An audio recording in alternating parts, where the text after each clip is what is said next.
প্রিয় দিনী ভাই এবং বোনেরা, আজকে আমরা জানব দুনিয়ার শ্রেষ্ঠ আমলের ভিতরে অন্যতম একটি আমল হচ্ছে সালাতুল হাজত।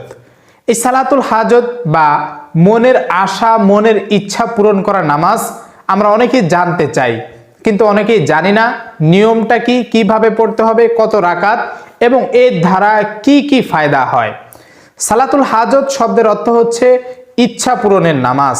হাজত অর্থাৎ আপনার যা কিছু প্রয়োজন, এই প্রয়োজনগুলো পুরো করার জন্য আল্লাহ তাআলার কাছে এমন 2 রাকাত নামাজ এমন ভাবে পড়ে সাহায্য চাইলে সেই বান্দাকে আল্লাহ তাআলা সেই সাহায্য করেন এবং তার চাওয়া পাওয়া যত হালাল চাওয়া পাওয়া রয়েছে, বাড়ি গাড়ি, টাকা পয়সা, ধন দৌলত, ঋণ থেকে মুক্তি, অসুস্থতা থেকে মুক্তি, অভাব অনটন সব কিছু আল্লাহ তাআলা একেবারে দূর করে দিবেন, সব হাজত পূরণ করবেন এই মাত্র 2 রাকাত নামাজের মাধ্যমে।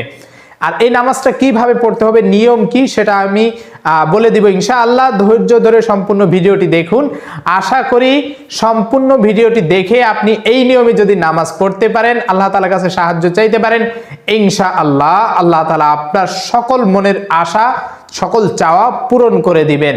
প্রিয় দিনী ভাই এবং বোনেরা, দুনিয়াতে আমাদের চাওয়া পাওয়ার কিছুই শেষ নেই, আর জান্নাতে মানুষের সেই চাওয়া পাওয়ার কোনো কমতি থাকবে না। যা চাইবে চাওয়ার আগে আল্লাহ তাআলা উপস্থিত করে দিবেন। কিন্তু দুনিয়াতে মানুষের যতই আল্লাহ তাআলা দেন না কেন, এরপরেও একটা আফসোস থেকে যায়। যদি আমার একেবারে কুঁড়ে ঘর একটা থাকে, তারপরেও আমি চাই আমার 10 তলা একটা বিল্ডিং হোক। আমাকে যদি আল্লাহ তাআলা 10 তলা বিল্ডিং দিয়ে দেয়, তাহলে যখন আমি পরবর্তীতে দেখতে পাই আমার পাশের বাসার একজন 20 তলা বিল্ডিং এর মালিক, আমার তখন মনটা ছটফট করে যে আমি কেন 20 তলা বিল্ডিং এর মালিক হই না। এইভাবে মানুষের চাওয়া পাওয়া দিন দিন বাড়তেই থাকে। এই জন্য দুনিয়াতে রাসূল সাল্লাল্লাহু আলাইহি ওয়াসাল্লাম সাহাবাদেরকে বলেছেন যে আমার আশঙ্কা হয় যে তোমরা নাকি দুনিয়া কামায়ের জন্য উঠে পড়ে লেগে থাকো কিনা, আর এটাই তোমাদের ধ্বংসের কারণ হয়ে যায় কিনা। এই ভয়ে আমি থাকি। রাসূল সাল্লাল্লাহু আলাইহি ওয়াসাল্লাম সাহাবাদেরকে এই বিষয়ে সতর্ক করেছেন যে তোমরা দুনিয়াতে থাকবে, তবে তোমাদের যে প্রয়োজনগুলো, হাজতগুলো রয়েছে সেগুলো আল্লাহ তাআলার কাছে চাইবে।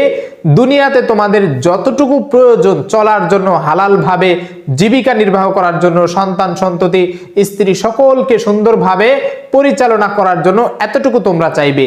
অধিক সম্পদ অর্জন করা ভালো, তবে সেটা যদি হালাল উপায় হয় এবং সে যদি সেই সম্পদ থেকে সঠিকভাবে যাকাত আদায় করে অথবা আল্লাহর রাস্তায় সঠিকভাবে খরচ করে, তাহলেই সেই সম্পদটা অর্জন করা ঠিক। কিন্তু কোনো ব্যক্তি যখন অনেক সম্পদের মালিক হয়ে যায়, আল্লাহ তাআলা অনেক সম্পদ দিলেন, আপনি আল্লাহ তাআলার কাছ থেকে চেয়ে নিলাম, সেই সম্পদ যদি আমার এমন হয় যে আখিরাত ধ্বংসের কারণ, অর্থাৎ দুনিয়ার মোহে পড়ে সেই সম্পদের পিছনে ছুটতে আমি আল্লাহকে ভুলে গেলাম, আমি নামাজকে ভুলে গেলাম, আমি রোজা, হজ, যাকাত যা আছে সব কিছুকে ভুলে গেলাম, তাহলে প্রিয় ভাই, আমার দুনিয়া হয়তো বা ক্ষণিক সময় আমি আনন্দে থাকবো, কিন্তু আখিরাত আমি নিজেই বরবাদ করে দিচ্ছি। তাই আল্লাহ তাআলার কাছে এমন ভাবে দুনিয়া চাওয়া যাবে না, বরং আল্লাহ তাআলার কাছে যেমনি ভাবে আল্লাহ তাআলা চাইতে বলেছেন সেইভাবে চান। আপনাকে আল্লাহ তাআলা যতটুকু দিয়ে ধনী বানানো দরকার ততটুকু দিবেন। আল্লাহ তাআলা বলে দিয়েছেন, রব্বানা আতিনা ফিদ দুনিয়া হাসানাতা ওয়া ফিল আখিরাতি হাসানা ওয়া কিনা আযাবান নার। ও আমার বান্দা, এইভাবে দোয়া করো, হে আল্লাহ আমি তোমার কাছে দুনিয়ার হাসানা চাই, কল্যাণকর বিষয় চাই, আখিরাতের কল্যাণকর বিষয় চাই, আর জাহান্নাম থেকে চাই মুক্তি। এইভাবে যদি দোয়া করেন, ইনশাআল্লাহ আল্লাহ তাআলা আপনার সকল চাওয়া পাওয়া পূরণ করবেন। তাহলে আপনি কিভাবে এই সালাতুল হাজত পড়ে আল্লাহ তাআলার কাছে আপনার প্রার্থনাগুলো করবেন? আপনি যখন গভীর রাত, আপনি চেষ্টা করবেন যে কোনো সময় পড়া যায়, বিপদে পড়েছেন, আপদে পড়েছেন, আপনি গভীর রাতেও আপনি পড়তে পারেন। আপনি নিয়ত করবেন, আমি 2 রাকাত সালাতুল হাজত আদায় করিতেছি বা ইচ্ছা পূরণের নামাজ আদায় করিতেছি। সালাতুল হাজত বলে আল্লাহু আকবার বলে, এটা নফল নামাজ, মনে রাখতে হবে, যে কোনো সময় পড়তে পারেন, হারাম ওয়াক্ত ব্যতীত, অর্থাৎ যখন সূর্য ওঠে, সূর্য ডোবে এবং সূর্য ঠিক মাথা বরাবর থাকে, এই 3 সময় ব্যতীত বাকি যে কোনো সময় আপনি পড়তে পারেন, অসুবিধা নেই। এবং এই 2 রাকাত নামাজ আপনি নিয়ত এইভাবে করবেন, আমি 2 রাকাত সালাতুল হাজত আদায় করিতেছি বা সালাতুল হাজতের নামাজ আদায় করিতেছি। এইভাবে আদায় করে বলে এরপরে আপনি তাকবীর দিবেন, আল্লাহু আকবার বলে হাত বাঁধবেন, তাকবীরে তাহরিমা বলার পরে আপনি সানা পড়বেন। আমরা সানা পারি সবাই, সুবহানাকাল্লাহুম্মা ওয়া বিহামদিকা ওয়া তাবারাকা ইসমুকা ওয়া তাআলা জাদ্দুকা ওয়া লা ইলাহা গায়রুক।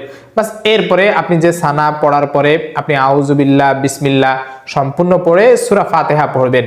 সূরা ফাতিহা পড়ার পরে আপনি যেই সূরাটা পারেন, কোরআনের যেই সূরাটা পারেন, ধরেন সূরা লাহাব পারেন, তাব্বাত ইয়াদা আবি লাহাবি ওয়া তাব্বা মা আগনা আনহু মালুহু ওয়া মা কাসাব সায়াসলা নারান যাতাল লাহাবি ওয়া ইমরাআতু হাম্মালাতাল হাতাব ফি জিদিহা হাবলুম মিন মাসাদ। এইভাবে এই সূরাটা পড়লেন। আমি উদাহরণ দিয়ে বলছি, আপনি যে কোনো সূরা একটা পড়তে পারেন, অসুবিধা নেই। এরপরে আপনি রুকুতে যাবেন, এরপরে রুকুর তাসবিহ পড়ে সামি আল্লাহু লিমান হামিদা রব্বানা লাকাল হামদ হামদান কাসীরান তাইয়িবান মুবারাকান ফি, এই ছোট্ট দোয়াটাও পড়ে নেবেন। কারণ এই দোয়ার ফজিলত হচ্ছে, কোনো ব্যক্তি যখন রুকু থেকে উঠে দাঁড়িয়ে এই দোয়াটা পড়ে হামদান কাসীরান তাইয়িবান মুবারাকান ফি, তখন 30 জন ফেরেশতা নিজেদের ভিতরে প্রতিযোগিতা শুরু করে দেয়, কে কার আগে তার আমল নামায় এর নেকি লিখবে। সুবহানাল্লাহ সুবহানাল্লাহ। তাহলে এটা ছাড়বেন কেন? এরপরে আল্লাহু আকবার বলে আপনি একেবারে সিজদায় চলে যাবেন। সিজদায় যাওয়ার পরে সিজদার তাসবিহ পড়বেন, সুবহানা রাব্বিয়াল আলা সুবহানা রাব্বিয়াল আলা সুবহানা রাব্বিয়াল আলা। সিজদার 3 তাসবিহ পড়ার পরে আপনি সেই সিজদায় গিয়ে আরবিতে যা চাওয়ার আপনি চেয়ে নেবেন। কারণ সিজদা যাওয়ার পরে সিজদা তাসবিহ পড়ার পরে বান্দা যখন সিজদায় থাকে তখন আল্লাহ এবং বান্দার মাঝে কোনো গ্যাপ থাকে না। অর্থাৎ দুনিয়াতে যদিও আমি অবস্থান করছি, প্রিয় নবী সাল্লাল্লাহু আলাইহি সাল্লাম বলেছেন, দুনিয়ায় থাকা অবস্থায় কোনো ব্যক্তি যখন সিজদায় থাকে তখন ওই ব্যক্তি আর আল্লাহ তাআলা এতটাই নিকটবর্তী, দুনিয়ার আর কেউ এতটা নিকটবর্তী থাকে না আল্লাহ তাআলার। তাহলে সিজদায় কতটা দামি জায়গা, আপনি এই সিজদায় যে এই সুযোগটা কখনোই মিস করবেন না। সেখানে গিয়ে এই আয়াত পড়বেন, রব্বানা আতিনা ফিদ দুনিয়া হাসানা ওয়া ফিল আখিরাতি হাসানা ওয়া কিনা আযাবান নার। আপনার যদি পাহাড় পরিমাণ ঋণ থাকে তাহলে এই দোয়াটাও পড়বেন, আল্লাহুম্মা কফিনি বিহালালিকা আন হারামিকা ওয়া আগনিনি বিফাদলিকা আম্মান সিওয়াক। এই দোয়াটা এই সিজদার 3 তাসবিহ পড়ার পরেও পড়তে পারেন। তাহলে ঋণ একেবারে পাহাড় পরিমাণ থাকলেও আল্লাহ তাআলা গায়বীভাবে এমনভাবে পরিশোধ করে দিবেন আপনি কল্পনাও করতে পারবেন না। সেই স্থানে গিয়ে এই যে কোরআনের আয়াতটা বললাম, রব্বানা আতিনা ফিদ দুনিয়া হাসানা ওয়া ফিল আখিরাতি হাসানা ওয়া কিনা আযাবান নার, এই দোয়াটা পড়বেন। যত পারেন আপনি পড়বেন। সিজদা যত লম্বা হয় কোনো অসুবিধা নেই, আরবিতে আপনি দোয়া করতে থাকবেন। এরপরে আপনি প্রথম সিজদা শেষ, আল্লাহু আকবার বলে বসবেন। এরপরে রব্বি গফিরিলি বা আল্লাহুম্মা গফিরিলি, এটাও আপনি পড়তে পারেন। অর্থাৎ হে আল্লাহ আমাকে ক্ষমা করে দাও। এরপরে দ্বিতীয় সিজদা দিবেন, এরপরে আল্লাহু আকবার বলে সোজা দাঁড়িয়ে যাবেন। আপনার প্রথম রাকাত শেষ।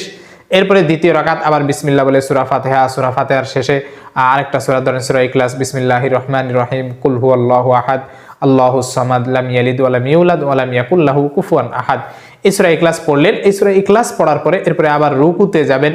রুকুতে যাওয়ার পরে রুকুর তাসবিহ পাঠ করবেন। এরপরে সামি আল্লাহু লিমান হামিদা রব্বানা লাকাল হামদ হামদান কাসীরান তাইয়িবান মুবারাকান ফি, এটা পড়ার পরে আবার আল্লাহু আকবার বলে সিজদায় চলে যাবেন। ওই যে বললাম, সিজদায় যে আপনি যা কিছু আল্লাহ তাআলার কাছে চাইবেন ইনশাআল্লাহ আল্লাহ তাআলা পূরণ করবেন। তবে 3 তাসবিহ পড়ার পরে, 3 বার তাসবিহ পড়ার পরে সিজদা তাসবিহ সুবহানা রাব্বিয়াল আলা সুবহানা রাব্বিয়াল আলা সুবহানা রাব্বিয়াল আলা, এই 3 বার পড়ার পরে এরপরে আপনি যত দোয়া রয়েছে আপনি এই সময় করবেন। এরপরে প্রথম সিজদা শেষ, এরপরে আবার আল্লাহু আকবার বলে দ্বিতীয় সিজদা, এরপরে বসবেন, তাশাহুদ অর্থাৎ আত্তাহিয়াতু, এরপরে দুরুদ শরীফ, এরপরে দোয়ায়ে মাসুরা। এই দোয়ায়ে মাসুরার পরেও কিন্তু আল্লাহ তাআলার কাছে যে কোনো বিষয় চাওয়া যায়। তা আপনি আল্লাহ তাআলার কাছে কবরের আযাব থেকে মাপ চাইবেন। আল্লাহ তাআলার কাছে কবরের আযাব থেকে রাসূল সাল্লাল্লাহু আলাইহি ওয়াসাল্লাম মাপ চাইতেন বেশি বেশি। তাহলে দেখবেন যে আল্লাহ তাআলা আপনাকে দুনিয়াতেও শান্তিতে রাখবেন, আখিরাতেও শান্তিতে রাখবেন। এরপরে আপনি সালাম ফিরাবেন। সালাম ফিরানোর পরে আপনার সালাতুল হাজত 2 রাকাত নামাজ শেষ। এরপরে আপনি লম্বা মুনাজাত করবেন, একাকী মুনাজাত করবেন, গভীর রাতে মুনাজাত করবেন। যখন আল্লাহ তাআলা শেষ আসমানে এসে বান্দাকে ডাকতে থাকে, আমাকে আপনাকে ডাকে, ঠিক সেই সময় আপনি আল্লাহ তাআলার কাছ থেকে চেয়ে নেবেন। বাজারে যখন আমরা দেখি মাইকিং করে বেড়ায় যে একটা কিনলে একটা ফ্রি, একটা কিনলে একটা ফ্রি, যারা চায় যে এই সুযোগটা আমি লুফে নেই, তারা ঠিকই এই সুযোগটা লুফে নেয়। ঠিক তেমনি ভাবে আল্লাহ তাআলা শেষ আসমানে এসে আমাকে আপনাকে ডাকে, বান্দা তোমার কি প্রয়োজন, কোন হাজত রয়েছে আমাকে বলো, আমি দিয়ে দিব। তাহলে আল্লাহ তাআলা যখন আমাকে ডাকে, আপনাকে ডাকে, আমি কেন এই সুযোগটা মিস করব?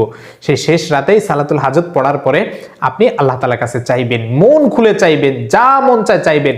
তবে সেই চাওয়াটা অবশ্যই হালাল হতে হবে, সেটা যেন হারাম চাওয়া না হয়। এই জন্য এইভাবে আপনি আল্লাহ তাআলার কাছে চাইবেন, আপনার ভাষায় চাইবেন। আরবি ভাষায় বলতে হবে এমন কোনো বিষয় নয় যে আল্লাহ যে মালিক আমাদেরকে সৃষ্টি করেছেন সেই মালিক, আমি যেই ভাষায় কথা বলি না কেন আমার মালিক আমার ভাষা বুঝবেন, এটাই স্বাভাবিক। তাই আপনি আপনার মন খুলে আরবি ভাষায় বুঝে বুঝে আল্লাহ তাআলার কাছে চেয়ে নেন, আল্লাহ তাআলা আপনার চাওয়া পাওয়া অবশ্যই পূরণ করবেন।